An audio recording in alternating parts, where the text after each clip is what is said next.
Jesus doesn't even follow the requirements to be the Messiah. The requirements to be the Messiah is A, the Jews will go back to Israel. There'll be a big war, something will happen. He'll be a descendant of King David. You said 500 people discovered Christ. What happens to them? They all die? Who raised Islam out here? You're the one who raised it.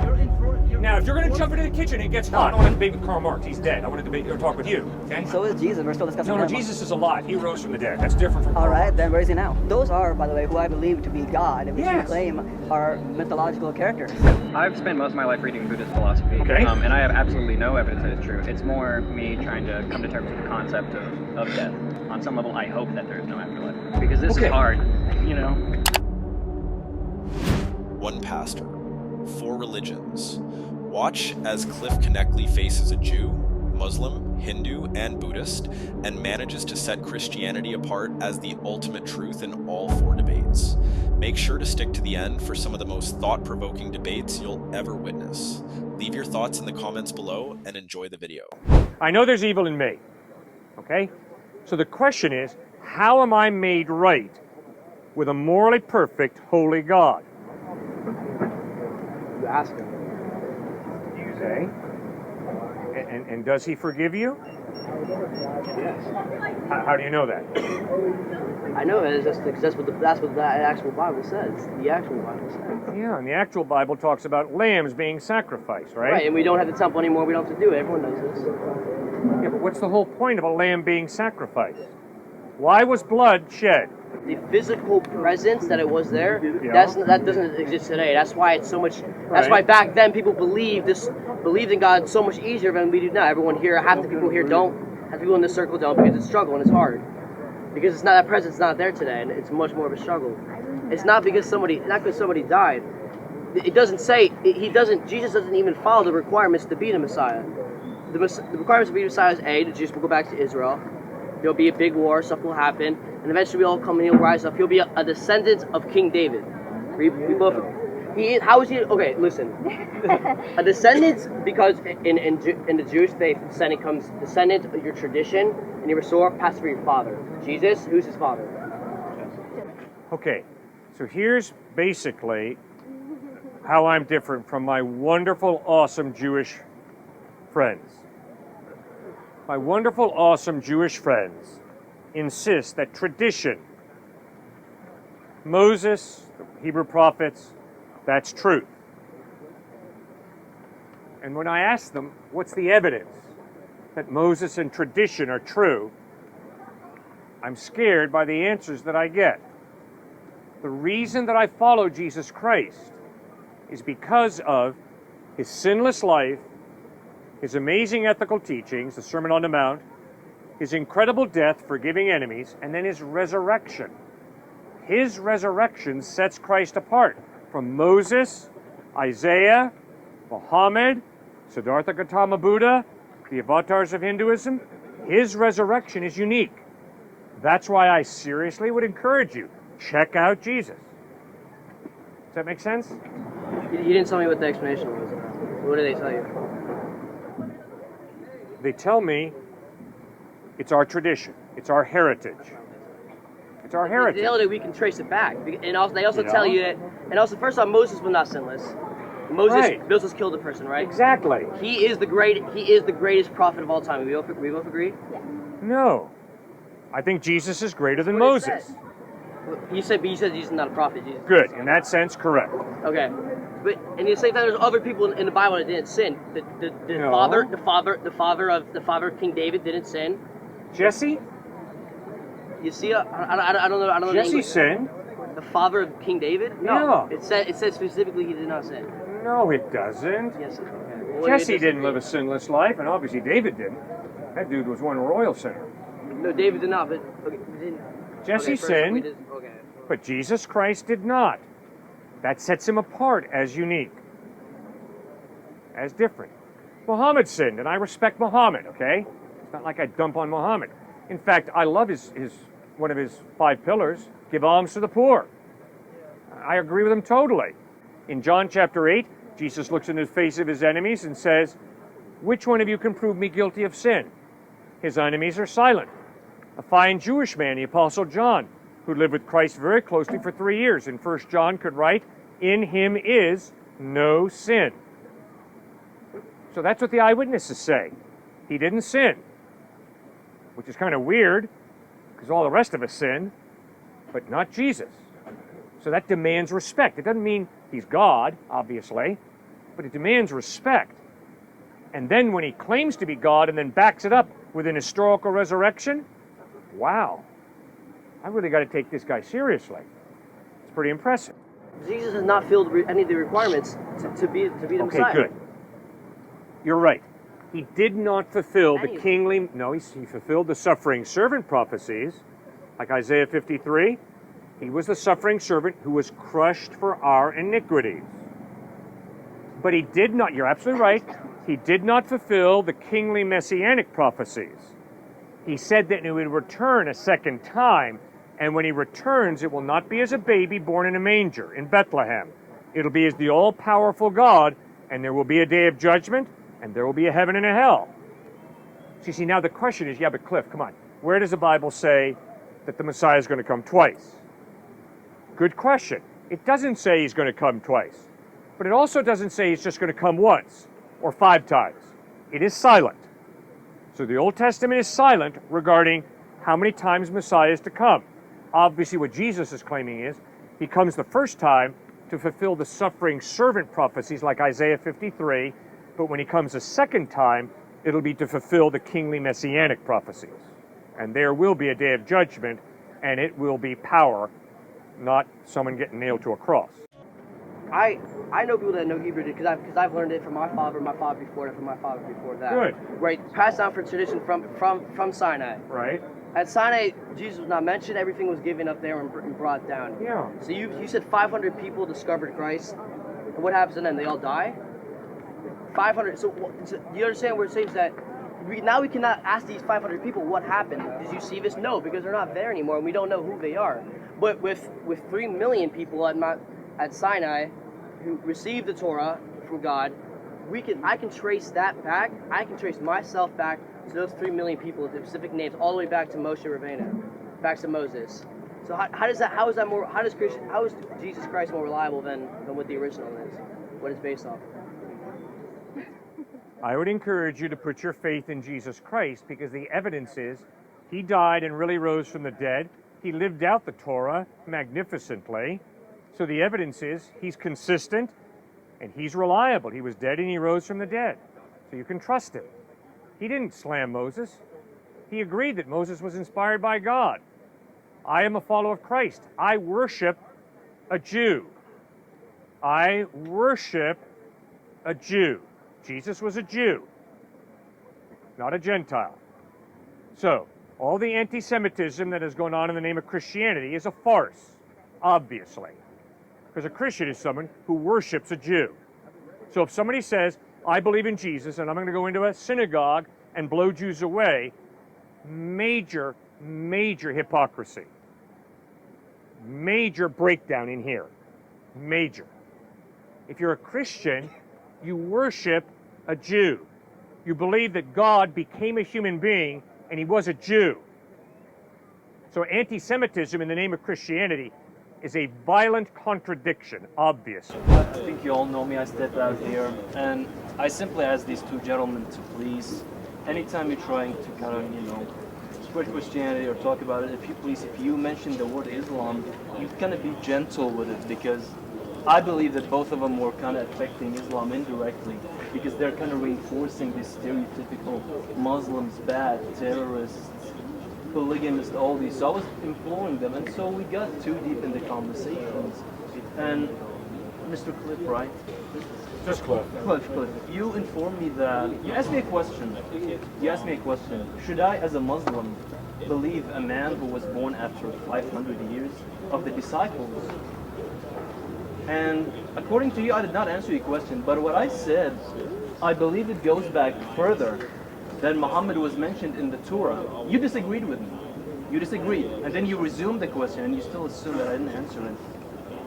I brought the evidence that Muhammad is mentioned in name, in Hebrew, in Solomon, Song of Solomon. Sure. And I simply wish of you to read it out loud. Because you, and it's right here actually. Sure, I'll read it out loud. It's Song of Solomon 5. In Hebrew. In 16? Hebrew. In Hebrew. No, I'm not going to read it in Hebrew. Oh, Nobody no, here speaks Hebrew Hebrew. matters. Hebrew is everything. No, Hebrew's That's- not everything. Language is language. Oh, Complete no, no, no. differences in the Hebrew. You gotta be Complete. careful, But bro. know something. Arabic names. Every no, no, no. Hebrew scholar I've talked to does Arabic not names. think that that's Muhammad. Arabic names have meaning. You're pulling it But up on the if you- internet. If you Careful. take, oh no, that's not internet. I have the similar name, and I know what it means. Don't tell me it's internet. No, that's Look, me. we're glad you're here. We love you. We respect you. Why You don't are you- totally why don't you wrong read it? when you say that the Song of Solomon talks about Muhammad. Sir, Muhammad wasn't born till 570. It's just like Jesus was mentioned in the Old Testament. He still No, wasn't born by the Jesus is not mentioned in the Old Testament as an historical person. Why don't you read it out loud in Hebrew? Didn't you hear what I said? Jesus is not mentioned in the Old Testament as an historical Something person. about the lady who's pregnant, she steps on the snake, right? I mean, I think It's not saying Jesus. Uh, Jesus is not mentioned in a document that is written before his I'm birth. here to talk about Muhammad, though. I'm not, okay, like if he's not mentioned, then my bad. But I have here a verse in the Hebrew language. When it got Read it. Okay, I don't know how to read, but there is. You don't know how to read it? I don't know, but I know that the word is there. Read it out loud. All right, I It says know. Muhammad. Here it is. Why did you turn away? You're here to help me. No, I'm not here to play games. I'm not playing games. Yes, you are. No. You're playing games. I think you're blinded, sir. You're I mean, blinded because you're no, playing I'm not. games. No, I'm not. Fine, I'll My- read the my passage. religion- my religion Song of recognizes Solomon, Jesus. chapter 5, verse 16, In right? Hebrew. No, I'm going to read it in English for you. In Hebrew. No, it's not. You took the name. His mouth is sweetness itself. He is altogether lovely. This is my lover. This my friend, O daughters of Jerusalem. There is no mention of Muhammad in Why does Song it of say- Solomon, chapter 5, verse 16. Why does it say we kulu Muhammadim in the That is not talking about an historical Muhammad. It's not even referring to him, sir. You're playing a Why little is he semantic here? game. It's not gay. You want to play a game? We'll go play basketball, okay? Why do I'm you- not out here to play semantic games. Why do you refuse to look at it? You're I'm afraid. not looking at anything. You're afraid. I just read it for you. You're You want me to look at afraid it? I'll read it. Look at it and read it in the Hebrew, and then see the translation and see what happens. That's all I'm asking of you. I'm not asking you the impossible. Read it in the Hebrew and see the translation and see what Okay, happens. so let's move on to. Okay, we'll keep talking. Okay. How can we trust the Quran? Why is it reliable? And we'll compare it right to the Bible. It's the same example right here. This He is has a been- joke. A joke. it's not. Yes, it is. It's a Because of total what farce. You're calling the Song of Hebrew Solomon, language we a can joke? trust the entire No, Is that what the, happened? the way the linguistic trick you're playing is intellectually dishonest. The Hebrew is not talking about an historical person, Muhammad. You still haven't read it, by the way. I did read it. No, you didn't read it out loud. Oh, I'm not going to read it out Well, loud. If people you can- want to read it out loud, go right ahead. Oh, I read out I loud already did. that verse out of the NIV, a very accurate translation of the Hebrew. But then, it's not accurate. Yes, it is Because accurate. The name Muhammad means the one who is altogether lovely, which is the thing that you read. Yeah. But then when you translate the name Muhammad to altogether, you miss the name Muhammad. If you became the masters in the biblical religion, you will never recognize it was Muhammad because the name was taken. You have masters in it. Do you have masters in it? In Well, Hebrew? apparently, man, he doesn't know, you man. don't. He's laughing and Okay, he's so walking away. you're Why are you playing a walking game. away? Why is this a game? Sir, This is the you've got to Hebrew learn to religion. defend your faith better than stringing some words that don't mean Muhammad and acting like they do. That's talking about a lover in a love poem, the Song of Solomon. It's written 1,000 years at least before Muhammad ever lived. I don't know. It's true that I don't know Hebrew, but I know very well that Muhammadim, the M in the end of the Hebrew language refers to a person who is highly respected and to be a prophet. That's the M. It's just like Elohim, but hey, you know Hebrew. Now let me ask you, who raised Islam out here today? Here, Yeah, who? it's the same concept. How it's Who spread. raised Islam out here? Did I do it or did you? Not me, no. Yes, you did. Yes, did. There We was were Muslims talking about here. atheism and agnosticism. You stood up here and raised Islam. So stop accusing us of raising Yes, Islam. because you're using I it have to hurt told you that I people. respect We you. haven't even talked about it. I Yes, love you you. indirectly hurt No, people. You absolutely indirectly- not. Every time You're the one who raised it. You're Now, if you're going to jump into the kitchen, it gets hot. You're not listening to me. Yeah, you're not listening to You're me. not listening to me. You sir. don't listen to me either. You are enforcing the stereotype. I'm not enforcing It's anything. hurting people. You have talk about interrupted, Muslims. and you're Talk about talking Muslims, how nonsense. like bad, how they're terrorists every time you talk about it. I never said that once. You We mentioned said the it. opposite. It say. was you. Muslims You are talked- not all you talked- terrorists. You mentioned how Muhammad was violent, and you did not give me Muhammad one. was violent. No, you Surah 9. Surah 9, Muhammad writes, kill the infidel. That's violence. Kill the That's infidel what to attack He never you. carried a sword. Never. You're right. Muhammad Who attacks you. We can already see- Look, talked we don't about want to this. talk about Islam. Why are you forcing us to talk about it and then accusing us I'm of raising simply it? asking you to recognize people and No, you're not asking. You ask You a question, need- I begin to answer, and you interrupt me. You need to You're not recognize asking. Islam. I did read it. Okay, but you didn't read it out loud, and you're still not. I'm not going to read convinced. it out loud. I'm here to convince you. Because it's a And yet, false you translation. One passage I'm not going to is read the it. basis of the Go entire through every religion. synagogue. I bet you know some rabbis in a lot of synagogues. Why don't you go ask them, and they will tell you the same thing. I dare you. I got many rabbi friends. I Good, meet with them on a good. regular That is basis. good news, And man. they are intellectually You make my honest. heart The Old Testament never once man. talks about Muhammad. Never once. Go ask And them neither this does the New part. Testament. It doesn't Go talk ask about them Muhammad. this part. And make sure you ask many And of by them. the Don't way, ask we one. respect you and we love you and we're glad you're here in the No, you United don't. States. You're not So listening don't to lump me. us into a stereotype. No, you're not listening. We to me. celebrate Muslims being here in the United States. We are here to defend you. But when you're intellectually dishonest and when you lie, we're going to call you on it. And you haven't I read still it. respect and you. Still haven't read it. I just did read it. You gave No, it no, to me no, and you I didn't read read it out loud. I'm not going to It read makes it all out the loud. difference in the world. You can read it out loud. Oh, actually, I already did. وَكُلُّ مُحَمَّدٍ. That's what it says in the Hebrew. Thank when you. it got translated, they took the name Muhammad, who means altogether lovely, and they say this guy who is altogether lovely. So everybody in the world right now is not going to know that Muhammad was here. Why don't? Could you please comment on that? No. Why do you trust No, Muhammad? because you can't. Oh, it's easy, Oh, sir. because you Any can't. Hebrew You're running scholar away. can tell you that Song of away. Solomon, chapter 5, verse 16, is not talking about a dude who was born in 570 AD and lived till about 632 AD. And yet here Muhammad. it is. It's not talking about that. It was written 1,000 years before, so And it's yet not here it talking about is. Muhammad. It's not. And you're intellectually dishonest if you say that. The same way yet- I would be intellectually dishonest if I said the Old Testament mentions Jesus of Nazareth. No, it does not, guys. You The know, Old Testament was written just BC, wanted to say it's as before simple as Christ. this. The Old Testament Google never Solomon. mentions the word Jesus. Google Solomon, and it would be there. Sir, your Muslim friend wants you over there. Why don't you go Oh, and have actually. a good day over there, okay? Solomon 5:16 in Hebrew, and you'll see it. All right. Think of me, I'm crazy, but just make sure you have time for it. to We see are it. glad you're here in the United States. Welcome. It's good to have you, and I wish you appreciate had it. Okay? answered me. I have answered you. No, You can communicate truth through myth. Jesus communicates truth through parable.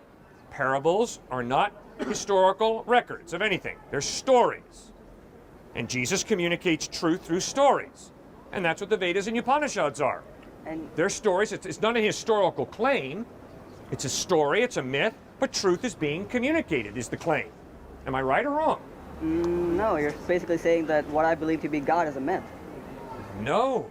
What I'm saying is the avatars Okay, I'm sorry. are but who communicated exactly are in these mythological avatars you refer to? narrative.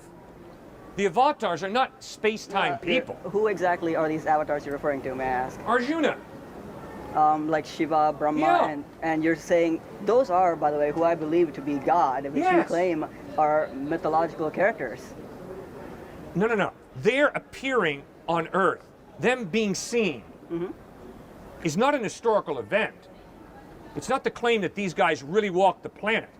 It's more that they are spirits that exist, and they're the truth. And that's fine. I got no problem with that. But let's be honest, it's not a claim of historicity. It's a claim that these spirits are true. Guess what? I've never seen God. But I believe God is true. But I would never say to you, God the Father walked on earth. No, God the Father walking on earth never occurred. It's not an historical event. Jesus Christ, God in human form, walked on earth. Right? Okay, so the avatars of Hinduism are not historical people who are born in a town, live, and then we have the historical record of them. They're mythological figures, but the point is, truth is being communicated through myth. Right, but you then seem to be saying that truth is both true in the Upanishads and the Bible, which actually they're somewhat contradictory in some ways at least. Oh, brilliant, absolutely. So now, we have a truth claim in the Vedas and Upanishads. Right. We have a truth claim in the Gospels. And obviously those two truth claims contradict each other. Well, actually they're mostly similar, but in key details they do differ, yes? Oh, come on. Well, all religions in the world promote good life. I mean, if I follow Yes. any religion in the world, the society would be fine. We just suck because we don't. All right. But obviously, Jesus is saying there are not many gods. Jesus stuck to the monotheism of Judaism. There's one God. He repeated the Shema of Israel. Hear, O Israel, the Lord our God is one. Now, obviously, that's not what Hinduism teaches. Right. So how do you, decide which one is more true? Well, that's what you got to do. You got to study the Vedas and Upanishads, and you got to ask, okay, is there evidence that supports the truth claims? And then you got to read the Gospels and ask yourself, is there evidence to support the truth claims of Christ? And what is the evidence that supports the truth claims of Christ? His sinless life, his incredible ethical teachings, his death on a cross, loving and forgiving his enemies, and his resurrection from the dead. Those 4 points. All right, but then that is equivalent to saying over the history of time, people who lived the way the Upanishads teach would cause just as good, good being and good life. How is it that, and secondly, why do you say that he was completely sinless? What exactly is sin? Why are you saying, you claiming that he is sinless is like saying that I have my own idea of sin and he's adhering to it, therefore it's your own idea and not actually Jesus's. Fascinating point. No, sin is not something that I make up. Sin, justice, goodness flow from the character of God. And according to both the Torah and the New Testament, the goodness of God is revealed in the commandments: do not murder, love, do not lie, speak the truth, do not covet, celebrate with another person all the talents they have, do not be jealous or envious, build other people up. So sin is saying, God, your definition is wrong, my definition is right. Isn't that a circular argument though? Like saying, I know that Jesus was sinless because God said so, and what God says is sinless, therefore there's no basis for what is and is not sinless except for your own decision. No, the reason I answered you was because you said, Cliff, you're just making it up. No, I'm not making it up. You read the Old Testament, the 10 Commandments, the Decalogue in Exodus 20. Can I interrupt you for a second? You're saying you knew what sin is and is not based on Jesus' word, but you claim that Jesus lived a sinless life before you even had, and while he's living his life, you had no real idea of what sin is or is not. So how do you know that he lived a sinless life before he even told you? And if it's after he told you, then he can just suit it to whatever he did, and therefore he would be sinless. Jesus was a Jew. Right. And as a Jew, he believed that the 10 Commandments were from God, from his Father. And he lived up to those 10 Commandments perfectly. All right. That was his definition of sinless. All right. And if I, for example, believed in something else, say, I don't know, like 5 commandments that I come up with out of top, or some other person comes up with, and I strongly believe that that is the truth, and I perfectly adhere to it to my entire life, I can claim that I have been sinless. And so can other people who, use that same argument. Just because he was Jew and he followed through what he believed does not make him sinless any more than me following through what I believe would make me sinless. Right. But Jesus, as a Jew, insisted the 10 Commandments are the law of God. Right. And then he lived up to that incredibly high ethical standard. And if I insist, so what you're saying is if I insist on some incredibly high ethical standard, which again is, we don't even know what that high standard is or if it even is ethical, and then I just, obey these laws that someone made, then you're claiming that I'm equally sinless as Jesus. I can promise you that if you espouse a very high ethical standard and then live up to that high ethical standard perfectly, I will respect you highly. That's why I respect Gandhi as much as I do. Because Gandhi lived up to a very high ethical standard very, very well, didn't he? But then that's why I respect Gandhi. If Gandhi would have gone around with a racist attitude, if Gandhi would have gone around knocking people's legs out from underneath them, cut them off at the knees, I would not respect Gandhi as much as I do. We're coming back to, again, the argument of what is a high ethical standard, because we don't know what sin is or is not without these high standards that we aspire to, and we're making up these standards, or somebody Okay, good. is. My argument is that you understand by exercising your conscience in a rational, responsible way. You have a very good understanding of what is right and wrong. And that is why if I go up to this guy and smack him in the face, you're going to say, whoa, what are you doing? And if I go up to this guy and steal his backpack, you're going to say, whoa, what are you doing? And if I exhibit a racist attitude towards you, you're going to say, whoa, time out, what are you doing? So you have a conscience that ties you into those 10 Commandments, that ties you into the teachings of Christ, the same way I do, the same way everybody does here. I don't think you need to have a PhD in the Bible to know that the rape of a woman is absolutely wrong. I think you've got a conscience that will inform you very quickly that rape is wrong. All right, so you're saying that, for example, you stealing the backpack would be counted as wrong, right? I think you would believe that. Am I Right, wrong? but not necessarily. Good. I mean, property, again, is a concept that is inherently selfish, for example. Okay, we disagree.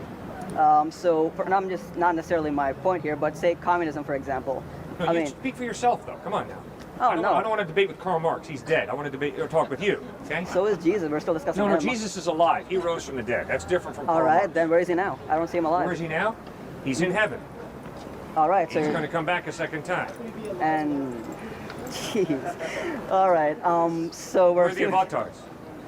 You know what? Okay. That point is obviously not going to get anywhere, and I'm going to get irritated by it. Well, But if you want to shut down and get irritated, that's your decision. all right, fine. What are we arguing again? Because you seem to be. I think we're done. going If you on. don't know where we're talking about, I think we're done. No, I don't think we're done yet. Oh, okay. Well, then give it to me. What are you thinking? All right. So your issue of theft here, you're assuming that that's wrong, right?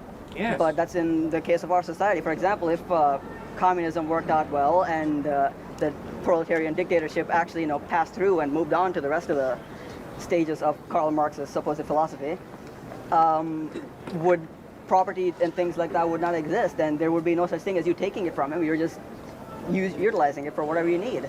It's not necessarily theft. No offense to Adam Smith, no offense to Karl Marx. My view of stealing his backpack as being wrong has nothing to do with communism, has nothing to do with capitalism. No offense to the U.S. Supreme Court. It has nothing to do with the dictates of the U.S. Supreme Court. The reason that I'm convinced that stealing his backpack is wrong is not because him having a backpack is selfish. Rather, he's a human being created in the image of God, which means he has dignity. Because he has dignity, I need to respect him. And one of the ways to respect him is to respect the property that belongs to him. What I'm questioning Therefore, is that stealing his backpack you seem is to- wrong. You seem to be believing that property is an inherent right to people, that people have a right to property, then that property is something that belongs to me. Can't you say that everything belongs as a society to someone? And Everything then, belongs to sorry. society? Everything belongs to a group of people. For example, a family, you can own stuff, and it's not really theft if people utilize it. I'm saying this idea of theft is not necessarily wrong, because the idea of theft would not necessarily exist in a different society. Okay, so good point. So what are you saying? So is this what you're saying? Right and wrong are determined by culture, by society. In a sense, yes. Okay, then I'm going to give you an illustration. Nuremberg trials, 1945 to 1949. 24 Nazi war criminals are defended by Nazi lawyers. The Nazi lawyers inform the judges at the Nuremberg trial, you have no right to condemn these Nazi war criminals because they simply were carrying out orders. They simply were doing what their culture taught them to do. The trial shut down because those brilliant Nazi lawyers were onto something. If it's true that culture defines right and wrong, there is no way for the Allies to judge the Nazi war criminals because it was their culture who taught them that the Holocaust was good, and they were just following orders. Robert Jackson, the counsel for the American contingent, stood up and said, there is a law above the law. And because of the law above the law, we can judge these Nazi war criminals as doing something wrong. And the trial continued, and those 24 Nazi war criminals were judged as having done something wrong. Right. Does that make sense to you? Yeah, that makes sense, except that I disagree that just because someone else culturally believes that what they think is right does not necessarily entitle them to do whatever it is they want, in the sense that, for example, I have my beliefs, and as a society, the United States has a set of beliefs, and if they're not willing to carry out these beliefs because other culture, for example, the Nazis killing the Jews, is still deemed wrong in our culture, and as such, we punish them based on what our beliefs are of right and wrong, not what their beliefs are, because if we always assume that what they think is right, then we won't be able to get anywhere. But as a society, we agreed that killing the Jews is wrong, and as such, we punish them. But Robert Jackson's whole argument was there is a law above But a nation's law. There is a law above a cultural law. And that law obviously rests in the existence of God. Because the only way there can be a law above a cultural law is if there is some type of mind prior to the human mind that creates and defines right and wrong. And I'm saying that that natural above law is unnecessary. And I don't see why it's necessary to judge these people. They, in your belief, okay, the people who are punishing are the ones who have been put into authority by society, and society as a whole decided that that is wrong. And as such, we decide to judge them based on what we decided is right or wrong. And how does that necessitate a higher law? My experience is that people can follow their conscience instead of following their culture. And we have the utmost respect for people who follow their conscience, which ties them into a law above the law, and they critique their culture. And we have the utmost respect for those people, don't we? Our laws and, or even though I guess you can say culture, but our Constitution, for example, was an intellectual effort, not some kind of just saying, I'm going to appeal to this natural law concept. It's intellectual effort to say, this is what I believe, using my own conscience, is right, and I'm going to write it down on paper and make it the supreme law of the land. And that is what we decide to follow, consciously, not based on culture. You don't think the U.S. Constitution was based on natural law and divine law? That's what they claim, technically, Yeah, but and that's does what it they not thought mean that it's through. not a conscious effort? Oh, it was definitely a conscious effort. Absolutely. So what was your response to the reason for not your argument for the natural law existing? I said that it doesn't need to be there, and you seem to be thinking that it does. I think every one of us here understands from the illustration that I gave from Nuremberg that indeed there is a law above the cultural law. If my culture says that black people are 3/5 the value of white people, I can follow my conscience and I can follow my reason and figure out that no, that's an unjust law. That was Dr. Martin Luther King's argument in his letter from a Birmingham jail in Alabama. He wrote to the white Christian ministers in Birmingham, Alabama, and he said, guess what, fellas? The law of the land that you are commanding me to follow, that black boys sit at the back of the bus, that black folk have to drink from different water fountains, well, guess what? The law of God is above the law of the land, the law of this culture. And you guys as Christian ministers, even though you're white, should realize that those laws are racist and they're wrong.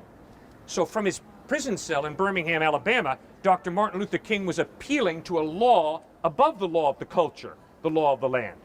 And I think that makes a ton of sense if all of us here are willing to think about it.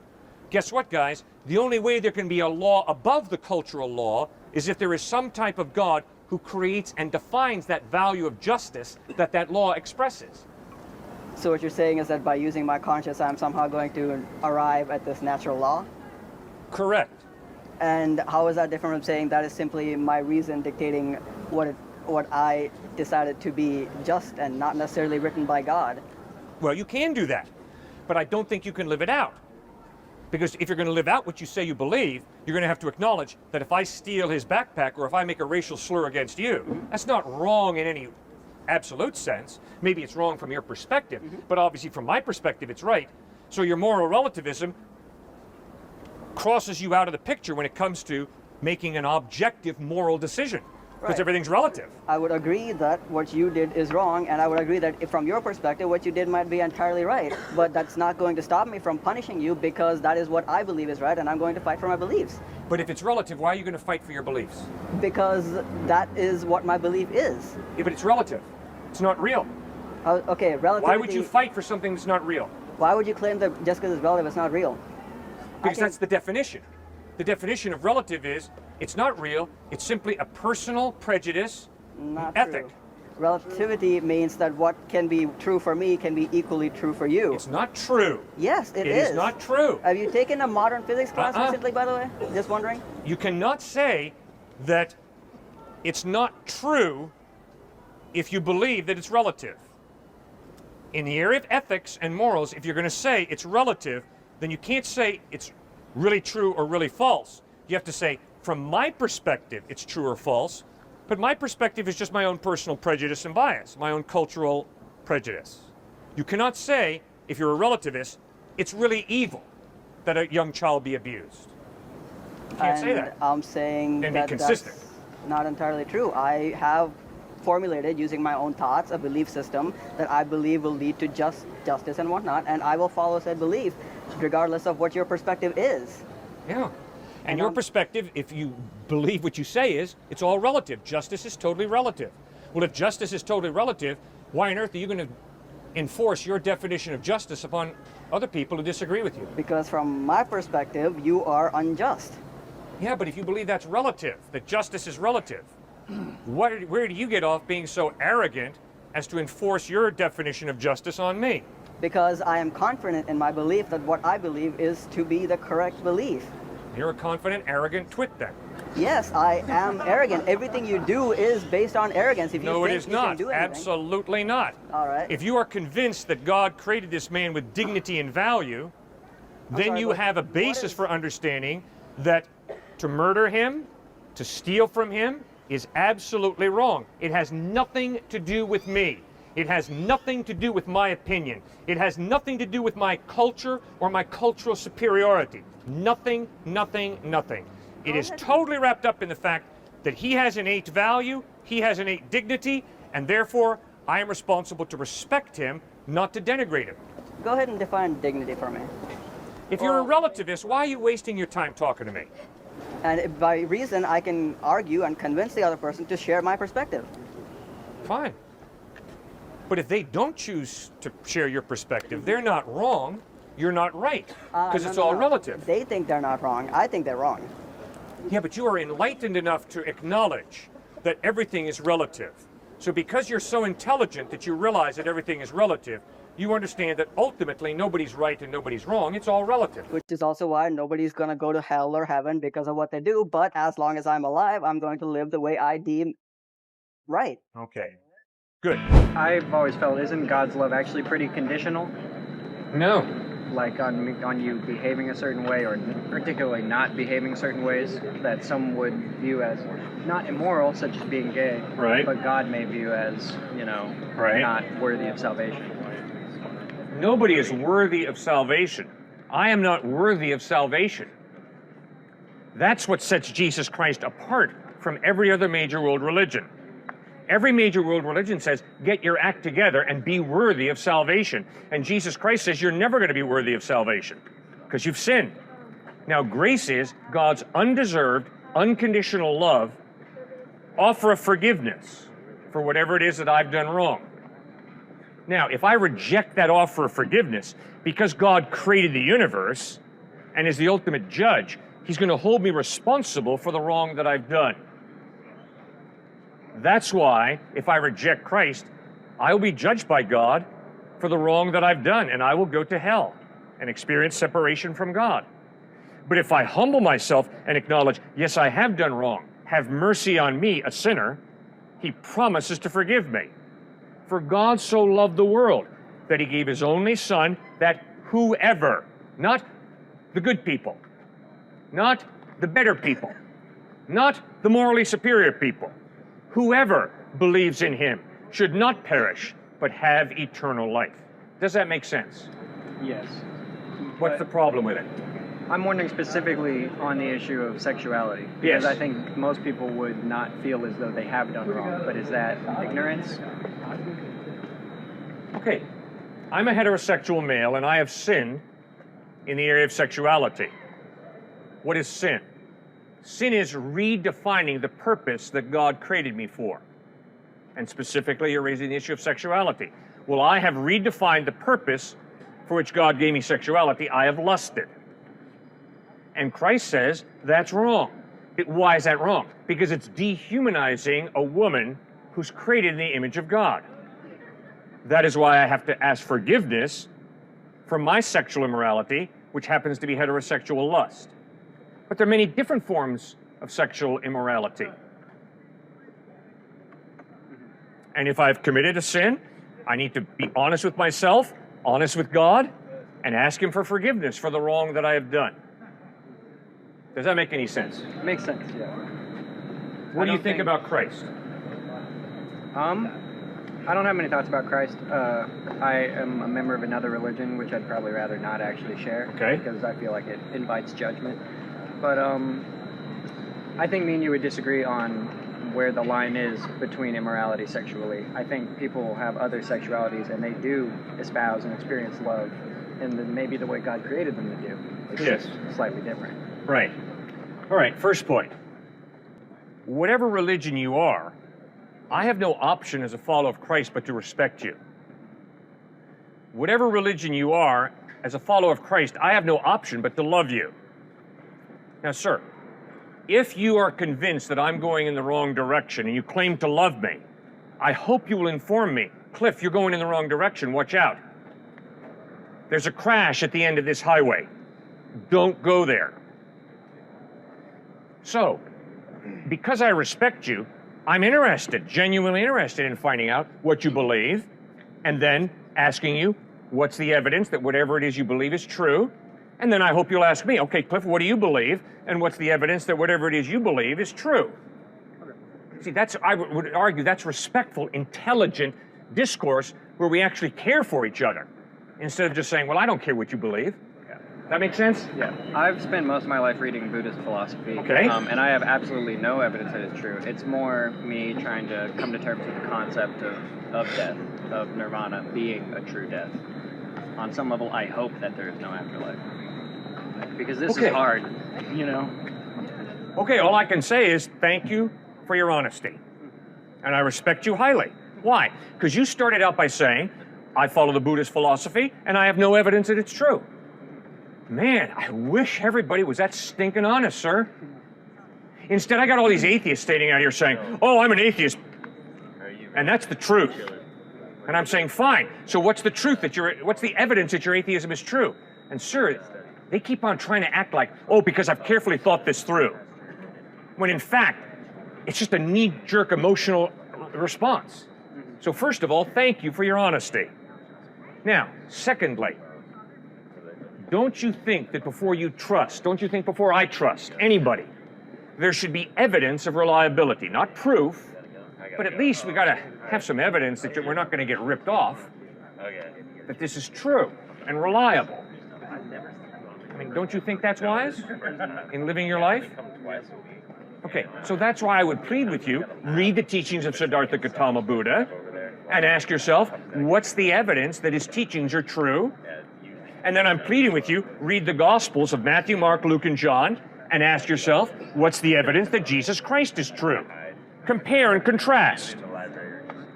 You see, sir, I'm standing here saying, I've done a bit of studying of Siddhartha Gautama Buddha, and obviously I respect him for the way he struggled through the problem of suffering. I mean, anybody who claims to be a thinking, emotionally connected person who doesn't deal with suffering in this world, I think is out to lunch. There's too much suffering. So I respect Siddhartha Gautama Buddha for the way he really engaged the issue of suffering. But then there are other things he says that, I mean, how to deal with suffering. It's an illusion. What? Come on. Suffering's not an illusion. It's real. Oh, very real. Yeah. And it has a cause. Yeah. And they also believe there's a way out of it, you know, a way to more end it. Okay, how do you deal with suffering? How do you think it through also? Well, I think it's on you to not create it through lust, desire, or, you know, selfishness. Right. But theoretically, you know, if you follow the Eightfold Path, then you will move further up in the chain of reincarnation, and eventually you get to die. And that's a privilege. Okay, so right there I've got, you know, some questions. Why is death a privilege? Because life is hard. Because life is hard. Okay, now from my perspective, you're right. Life is hard. I agree with that. But life is also a blast. Oh, yeah. And I'm real glad that you and I are able to have this conversation right now. I'm real glad that one of us is not dead. I celebrate life. And I think that if you look at your experience, you too celebrate life. That's why I have such a hard time accepting Buddhism, because I don't think that the goal is death. There's a lot of boomies. Yeah. I mean, I think if you or I get hurt really badly, we're going to get the ambulance, right? We're going to get the best doctor we can to keep us alive, right? We affirm life. All right, Jesus Christ affirms life like nobody else. He says, God gave you life. I'm the God who gave you life. I love you. I have a purpose for your life now, but I also have eternal life. And that's why I love 1 Corinthians 15, where Paul writes, death is the last enemy. It's not good. It's not cool. It's the last enemy. Because life is good, in spite of the hardship that you and I experience. Is there any hardship in eternal life, in heaven, at all? Nope. Yeah. No hardship in heaven. Why? Because God is good. And because God is good, he guarantees there will be no hardship in heaven. Lots of hardship today in this life, no question about it. And I would think that because you are a sensitive, thoughtful guy, you would really take a hard look at Jesus because of the way he suffered. He didn't evade suffering, right? He got in with people who were suffering, he got down and dirty, and then he provides the ultimate solution for suffering, forgiveness and eternal life in heaven, where there will be no more suffering. And that's why when I go to a hospital and I sit beside the bed of a dying person, yes, I seek to hold that child's hand and comfort that child, but in Jesus Christ, I have a suffering God who provides the ultimate solution for suffering, forgiveness and eternal life in heaven. Does that make any sense? Yeah, definitely. Who defines sin and goodness and justice? And I would argue that if it's you who define it or I who define it, then it is relative. And if he defines it his way and you define it your way and I define it my way, it is relative. And I'm convinced from looking at the abuse of an innocent child that there are some objective morals. And I dare say you would agree with that. Yeah, definitely. Right? Okay, well, if there are objective moral standards, there's got to be some type of mind prior to the human mind that creates and defines those standards.